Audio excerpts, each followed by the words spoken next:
Hello students. आज का जो हमारा टॉपिक है डिस्कशन का that is nature of management.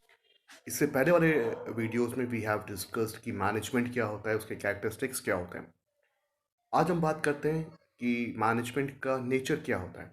तो जब हम मैनेजमेंट के नेचर की बात करते हैं तो हम इसमें तीन एस्पेक्ट्स पे बात करते हैं कि हम मैनेजमेंट को एज अ साइंस कैसे प्रूव कर सकते हैं, हम मैनेजमेंट को एज एन आर्ट कैसे प्रूव कर सकते हैं, और हम मैनेजमेंट को एज अ प्रोफेशन कैसे प्रूव कर सकते हैं। तो in this video I will focusing on कि हम मैनेजमेंट को एज अ साइंस कैसे प्रूव करें कि मैनेजमेंट साइंस है कि नहीं है। जैसे कि हम साइंस की बात करते हैं तो साइंस में बहुत सारी चीज़ें होती हैं, लाइक कॉन्सेप्ट्स होते हैं। कॉन्सेप्ट्स क्या होते हैं?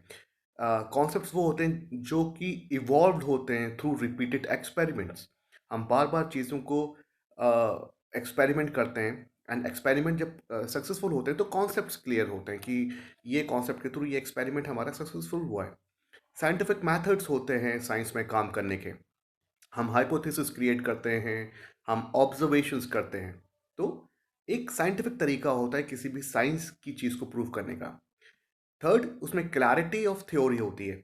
जब हम जो हमारे कॉन्सेप्ट्स हैं, जो हमारे एक्सपेरिमेंट्स हैं, जब वो उनकी एक्यूरेसी प्रूफ हो जाती है कि वो एक्यूरेट हैं, तो वो जो एक्सपेरिमेंट्स हैं वो आपकी थ्योरी को क्लियर करते हैं कि इस थ्योरी के थ्रू हमने ये एक्सपेरिमेंट किया तो ये सक्सेसफुल हुआ। रिलेशनशिप होता है, कॉज एंड इफेक्ट रिलेशनशिप होता है कि अगर ये काम हो रहा है तो इसका इफेक्ट ये होगा। ठीक है, there should be a relationship between two forces. तो ये एक बहुत इंपॉर्टेंट एलिमेंट होता है किसी भी चीज़ को साइंटिफिक कहने का। यूनिवर्सल एप्लीकेशन है, scientific principles are universally applicable. ठीक है, जो साइंटिफिक तरीके होते हैं वो they apply in all situations, चाहे वो हमारी कंट्री हो चाहे वो किसी भी कंट्री की हो। अगर ये सारे पॉइंट्स हमारे मैनेजमेंट में भी फिट बैठेंगे तो हम कह सकते हैं कि हमारा जो मैनेजमेंट है उसको हम एज अ साइंस प्रूफ कर सकते हैं। तो हम बात करते हैं सबसे पहले क्लैरिटी ऑफ कॉन्सेप्ट्स की। कॉन्सेप्ट्स क्या होते हैं as per the management? Concept है एक मेंटल इमेज ऑफ एनीथिंग। अगर हम मैनेजमेंट को एज अ डिसिप्लिन लेके चलते हैं तो managerial concepts have evolved through the experience that managers have gained while working in various organization। जो वो कॉन्सेप्ट है, जो वो मेंटल इमेज है, वो कैसे क्रिएट हुई? एक मैनेजर ने बहुत सारे ऑर्गेनाइजेशन में काम किया, बहुत सारा एक्सपीरियंस लिया, तो उसको आइडिया हो जाता है कि अलग अलग सिचुएशन में कैसे लोग काम करते हैं। तो यहाँ पे भी कॉन्सेप्ट्स क्लियर हो रहे हैं। कॉन्सेप्ट्स कैसे क्लियर हो रहे हैं? By observing. तो ये क्लैरिटी ऑफ कॉन्सेप्ट दोनों में, साइंस में भी एंड मैनेजमेंट भी, एक ही चीज़ प्रूव कर रही है। तो इस तरीके से हम कह सकते हैं कि हाँ, मैनेजमेंट एक साइंस है। दूसरा है साइंटिफिक मेथड्स। हम ये कह सकते हैं scientific method evolves the determination of facts through observation. किसी भी काम को करने के लिए हम साइंटिफिक तरीका कैसे अपना सकते हैं? हम चीज़ों को ऑब्जर्व करेंगे। हम ऑब्जर्व करते हैं तो हमारे दिमाग में आता है कि हाँ, इसको इस तरीके से हम बेटर कर सकते हैं। तो repeated observation of similar facts and situation leads to certain generalisation.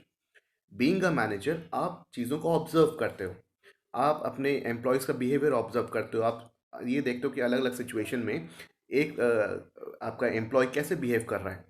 तो आप एक आइडिया पे पहुंचते हो कि अब अगर ऐसी सिचुएशन आएगी तो ये ऐसे बिहेव करेगा और उसके लिए मेरे पास ये एक सॉल्यूशन है। तो ये साइंटिफिक तरीका इस्तेमाल हो गया। किस तरीके से इस्तेमाल हुआ है? By repeated observations. So while working in an organisation, managers repeatedly observe the human behavior, analyze their needs, and frame policies to satisfy their needs। तो हम ये कह सकते हैं कि हम साइंटिफिक तरीके कैसे इवॉल्व होते हैं साइंस में। हम ऑब्जर्वेशंस करते हैं, हम हाइपोथेसिस क्रिएट करते हैं। हाइपोथेसिस क्या होता है? अजम्पशंस।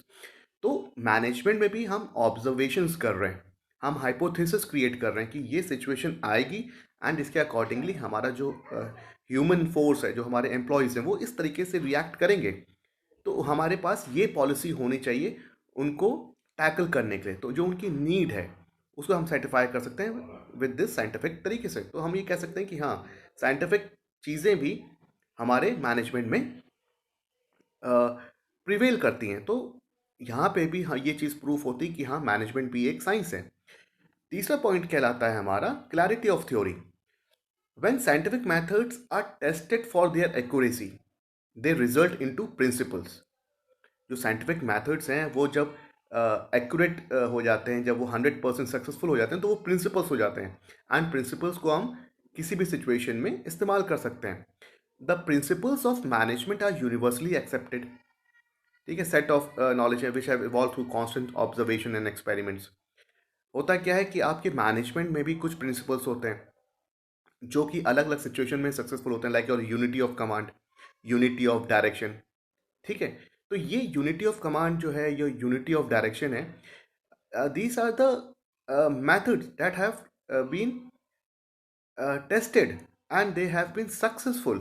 तो ये प्रिंसिपल्स में कन्वर्ट हो गए। जैसे कि साइंस में जब हम अपने साइंटिफिक मेथड्स अप्लाई करते हैं किसी भी चीज़ में एंड उसको जज करते हैं कि after applying the scientific method, after applying a particular method, ये जो कॉन्सेप्ट है ये सक्सेसफुली टेस्ट हो गया, तो वो प्रिंसिपल में कन्वर्ट हो जाता है। उसी तरीके से मैनेजमेंट में भी कुछ प्रिंसिपल्स आफ्टर टेस्टिंग देम कि वो क्या सही तरीके से काम कर सकते हैं, क्या उनको हर एक सिचुएशन में हम अप्लाई कर सकते हैं, तो वो भी सक्सेसफुल टेस्ट हो गए। Like your unity of command है, यूनिटी ऑफ डायरेक्शन है, स्केलर चेन है, एस्पे डिकॉप्स के प्रिंसिपल्स हैं। तो ये चीज़ें यूनिवर्सली एक्सेप्टेड है। ये चाहे वो इंडियन ऑर्गेनाइजेशन हो वहाँ पे भी ये काम करेंगे, चाहे वो किसी फॉरेन कंट्री का कोई ऑर्गेनाइजेशन हो वहाँ पे भी ये चीज़ एप्लीकेबल है। तो ये क्लैरिटी ऑफ थ्योरी है वहाँ पे कि इस थ्योरी के बेस पे हम काम कर सकते हैं, इस प्रिंसिपल के बेस पे हम काम कर सकते हैं। तो ये पॉइंट भी ये क्लियर करता है कि हाँ, हम मैनेजमेंट को एज अ साइंस रेफर कर सकते हैं। इसके बाद आता है आपका कैजुअल रिलेशनशिप। अब यहाँ पे भी टू फोर्सेस हैं, टू इंडिपेंडेंट फोर्सेस हैं। ठीक है, जैसे कि साइंस में होता है कॉज एंड इफेक्ट है। यहाँ पे मैनेजर है एंड एम्प्लॉयज है। मैनेजर जिस तरीके से आपसे के साथ बर्ताव करेगा, उसी तरीके से हमें रिस्पॉन्स मिलेगा फ्रॉम द एम्प्लॉयज। तो the principle of science usually explain the relationship between two forces, the cause and the effect. There is some evidence that causal relationship in management between application of managerial practices and their end result. जिस तरीके से हम अपने policies implement करवाएंगे उसी तरीके से हमें एंड रिजल्ट मिलेगा। अगर हम पॉजिटिव मोटिवेशन के साथ काम करवाएंगे तो रिजल्ट अच्छा आएगा, मतलब कॉज एंड इफेक्ट जो रिलेशनशिप था वो पॉजिटिव हो गया। अगर हम नेगेटिव मोटिवेशन के साथ काम कराएंगे तो रिजल्ट उतना अच्छा नहीं आएगा। तो जो यूनिटी ऑफ कमांड है, ठीक है, अब यहाँ पे बेसिकली चीज़ें हैं relationship between the superior and the subordinates. Superior किस तरीके से एक्शन देगा एंड उसका क्या रिएक्शन देगा, तो कॉज एंड इफेक्ट रिलेशनशिप भी यहाँ पे एग्जिस्ट करती है मैनेजमेंट में। And cause and effect relationship हमारी साइंस में भी एग्जिस्ट करती है। तो अगेन ये पर्टिकुलर पॉइंट भी ये प्रूव करता है कि management can be referred as science. Last point है जो कि ये प्रूव करता है कि हम मैनेजमेंट को साइंस कह सकते हैं, वो है यूनिवर्सल एप्लीकेशंस। जो भी हमारे प्रिंसिपल्स हैं मैनेजमेंट में, हमारे जो साइंस के प्रिंसिपल्स होते हैं वो तो यूनिवर्सली एक्सेप्टेड होते हैं, हम सबको पता है।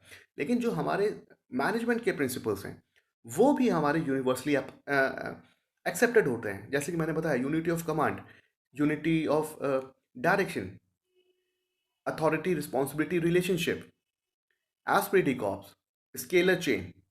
ये सारी चीज़ें चाहे वो इंडियन ऑर्गेनाइजेशन हो, चाहे वो फॉरेन ऑर्गेनाइजेशन हो, चाहे वो छोटा ऑर्गेनाइजेशन हो, चाहे वो बड़ा ऑर्गेनाइजेशन हो, हर जगह ये चीज़ें हैं क्योंकि इनकी अपनी एक इम्पोर्टेंस है। इनको अप्लाई करके ही हम अपने एंड रिजल्ट तक पहुंच सकते हैं, अपने अल्टीमेट ऑब्जेक्टिव को हासिल कर सकते हैं। तो यूनिवर्सल एप्लीकेशंस, यूनिवर्सल एक्सेप्टेबिलिटी जो कि साइंस में है वो हमारे मैनेजमेंट में भी है। तो इन पॉइंट्स को अगर हम कंसिडर करें और इनको अगर हम डिटेल में पढ़ें तो हम ये समझते हैं कि हाँ, we can refer management as a science. तो this is the first part of your nature of management. We will be focusing on this thing on this particular video. बाकी की चीज़ें we will be discussing on the next video. Thank you.